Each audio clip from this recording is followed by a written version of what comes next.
Ça, il est un petit peu tôt pour le dire, puisque nous l'avons convoqué lundi après-midi. De ce point de vue, ça ne devrait pas impacter les travaux de la commission d'enquête. Non, ce qui est intéressant, c'est que effectivement, ce sujet qui a été encore une fois mis à jour par la presse et éclairé Effectivement. par la commission d'enquête du Sénat, donc voilà deux institutions sans qui cette affaire n'aurait jamais été révélée au grand jour. Tout cela progresse et est incontestablement très sérieux.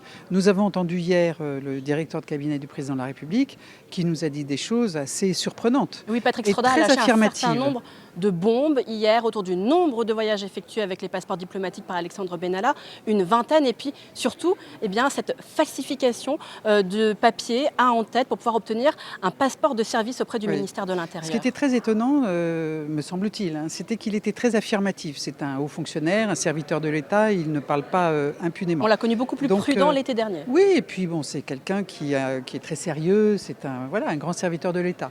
Donc effectivement, il nous indique qu'Alexandre Benalla aurait utilisé une vingtaine de fois ce passeport, sans que, semble-t-il, c'est un petit peu plus étrange, les services français, que ce soit de l'Intérieur ou du Quai d'Orsay, n'en aient eu connaissance. Là, on a trouvé Jean-Yves Le Drian un tout petit peu plus mal à l'aise par rapport à cela. Des anomalies entre le ministère de l'Intérieur. Oui, alors des et explications le ministre des Affaires informatiques, bon, très bien.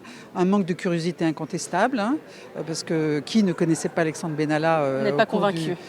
C'est difficile à croire. Et puis, on sait que la présence d'Alexandre Benalla au Tchad, les 5 et 6 décembre, était révélée par une lettre confidentielle qui est lue par toutes les personnes qui s'intéressent à ce pays du monde, qui est la lettre du continent, révélait cette présence le 12 décembre. D'ailleurs, Jean-Yves Le Drian lui-même dit un avion privé de standing sur l'aéroport de N'Djamena ne passe pas inaperçu.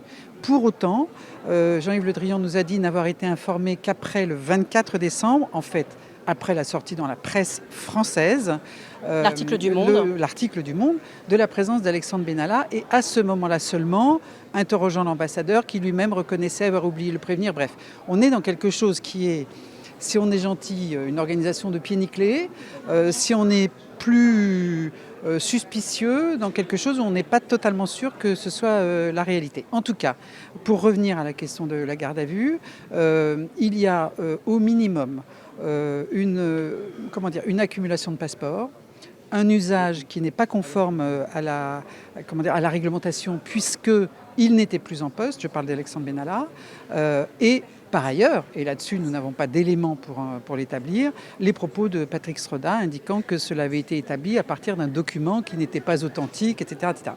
Il dit ça sous sa responsabilité, mais ce n'est pas n'importe qui parle. Donc forcément, une garde à vue, en tout cas une interrogation de Benalla, semble le minimum.